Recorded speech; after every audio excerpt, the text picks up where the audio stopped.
കൊടുമ്പിരി കൊള്ളുകയാണ് തമിഴ്നാട്ടിൽ ഇലക്ഷൻ. തമിഴ്നാട്ടിൽ ആര് വാഴും, ആര് വീഴും?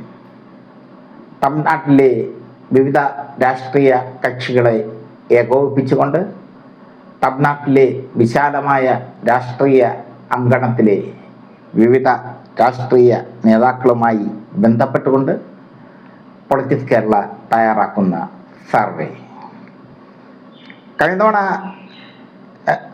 159 അംഗങ്ങളാണ് DMK നയിക്കുന്ന സഖ്യത്തിന് ഉണ്ടായിരുന്നത്.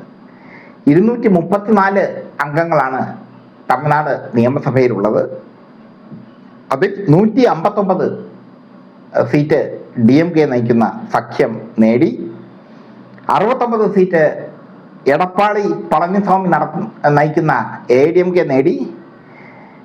AIADMKക്ക് അന്ന് ഗ്രൂപ്പിസമൊക്കെ ഉണ്ടായിരുന്നു. പിന്നെ എടപ്പാടി പളനിസ്വാമിയും പന്നീർസെൽവവും തമ്മിൽ തെറ്റുന്ന അവസ്ഥയൊക്കെ വന്നു. എന്തായാലും പിന്നീട് PMK പട്ടാളി മക്കൾ കക്ഷി AIADMKയോട് ചേർന്നു.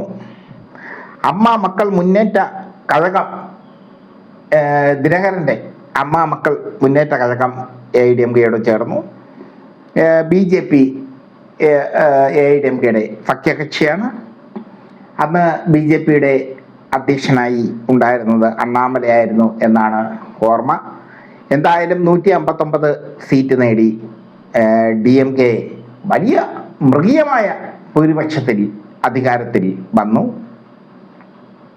ഇത്തവണ തമിഴ്നാട് രാഷ്ട്രീയത്തെ മാറ്റിമറിക്കുന്നത് നമ്മുടെ നടൻ ദളപതി വിജയ് നയിക്കുന്ന TVK എന്ന കക്ഷിയാണ്.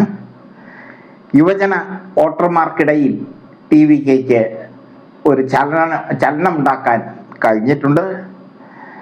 ദ്രാവിഡ മുന്നണികളുടെയും പരമ്പരാഗത വോട്ടുകൾ മുന്നണികളുടെ പരമ്പരാഗത വോട്ടുകളിൽ വിള്ളൽ വീഴ്ത്താൻ വിജയ് ശ്രമിക്കുന്നുണ്ട്. വിജയ് രണ്ടിടത്താണ് നിൽക്കുന്നത്. അതാണ് പ്രത്യേകമായൊരു ശ്രദ്ധേയമായൊരു വസ്തുത. ഒന്ന് DMKയുടെ കോട്ടയായ പേരംപൂറ്റിലാണ് നിൽക്കുന്നത്. അവിടെ വിജയ് തോൽക്കും എന്നുള്ളത് ഉറപ്പാണ്. അവിടെ വിജയ് നിൽക്കുന്നതിന് കാരണം 30,000-ഓളം ക്രിസ്ത്യൻ വോട്ടുകളുണ്ട്. വിജയ് ക്രിസ്ത്യൻ സമുദായത്തിൽപ്പെട്ട ആളാണ്. 30,000-ഓളം ക്രിസ്ത്യൻ വോട്ടുകളുണ്ട്. പിന്നെ ദളിത് വോട്ടുകളുണ്ട്. പിന്നെ മുസ്ലിം വോട്ടുകളുടെ ഒരു ശേഖരം അവിടെയുണ്ട്.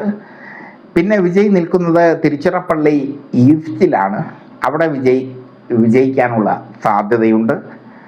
ഈ രണ്ട് സ്ഥലങ്ങളിൽ വിജയ് നിൽക്കുന്നതും വിജയുടെ ഒരു തന്ത്രമാണ്, രാഷ്ട്രീയ തന്ത്രമാണ്. കാരണം 2 സ്ഥലങ്ങളിൽ നിൽക്കുമ്പോൾ താനൊരു അനിഷേധ്യനായ വ്യക്തിയാണ് എന്ന് തെളിയിക്കാനുള്ള ഒരു തന്ത്രമാണ്.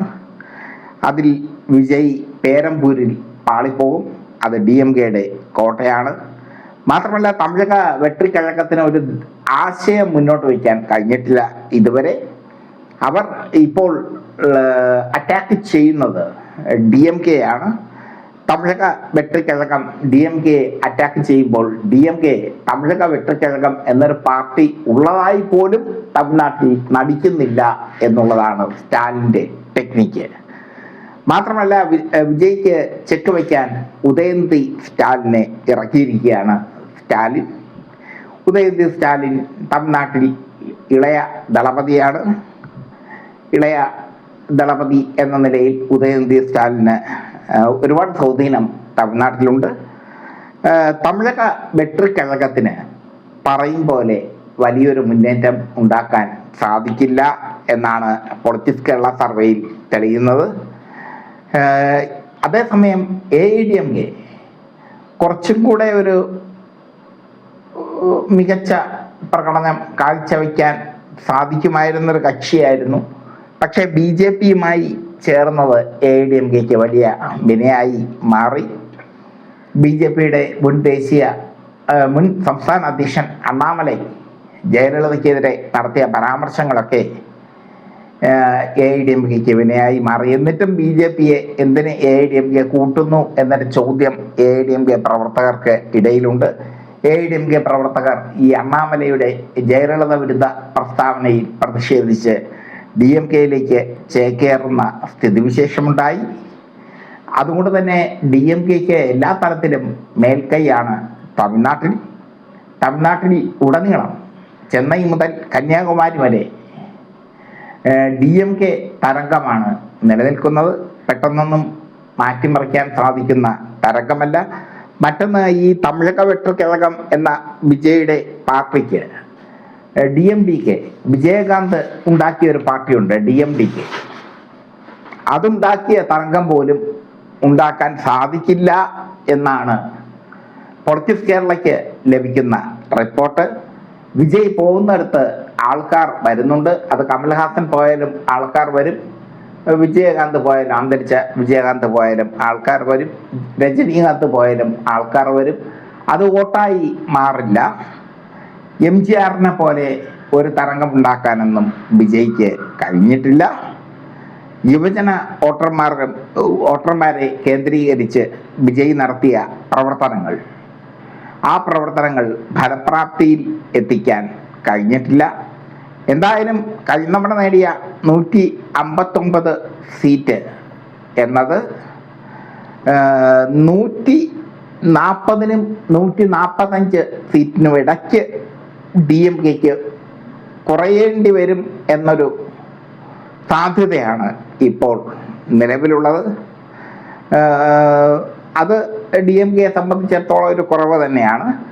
AIDMK നില മെച്ചപ്പെടുത്തും. BJP AIDMKയുടെ സഖ്യത്തിൽ നിന്ന് നില മെച്ചപ്പെടുത്താനുള്ള സാധ്യതയുണ്ട്. അതേസമയം വിജയുടെ തമിഴക വെട്രിക്കഴകം ഒരു തരംഗവും ഉണ്ടാക്കാതെ ഒരു വെട്രിക്കഴകമായി മാറുന്നു എന്നുള്ള സ്ഥിതിവിശേഷമാണ് തമിഴ്നാട് രാഷ്ട്രീയം പൊളിറ്റിക്സ് കേരളയോട് പറയുന്നത്.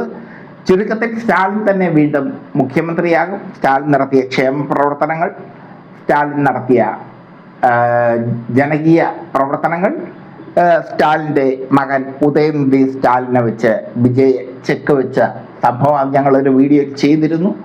ഉദയനിധി സ്റ്റാലിനെ വെച്ച് വിജയ് ചെക്ക് വെച്ചു സ്റ്റാലിൻ. ഉദയനിധി സ്റ്റാലിനും ചേർന്ന് നയിക്കുന്ന തെരഞ്ഞെടുപ്പാണ് DMKയെ സംബന്ധിച്ചിടത്തോളം. അതുകൊണ്ട് DMK വീണ്ടും അധികാരത്തിൽ വരും എന്ന ശക്തമായ സൂചനയാണ് ലഭിക്കുന്നത്. തമിഴ്നാട്ടിൽ സ്റ്റാലിൻ തരംഗം തന്നെയാണ്. മാത്രമല്ല വിജയുടെ TVK തമിഴക വെട്രിക്കഴകം ഒരു ചാവിളയായി മാറും എന്ന സൂചനയും ലഭിക്കുന്നു. തമിഴക വെട്രിക്കഴകത്തിന് തമിഴ്നാട്ടിൽ ഒന്നും ചെയ്യാൻ സാധിക്കുന്നില്ല. AIDMK BJP സഖ്യം തന്നെയാണ്.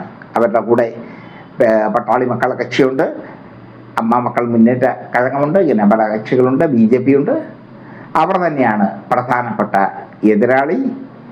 തമിഴ്നാട് ഇലക്ഷൻ അടുക്കുകയാണ്. ദിവസങ്ങൾ മാത്രമേ ഉള്ളൂ വോട്ടെടുപ്പിന്. DMK വീണ്ടും അധികാരത്തിൽ വരും എന്ന് പൊളിറ്റിക്സ് കേരളയുടെ സർവേ തെളിയിക്കുന്നു.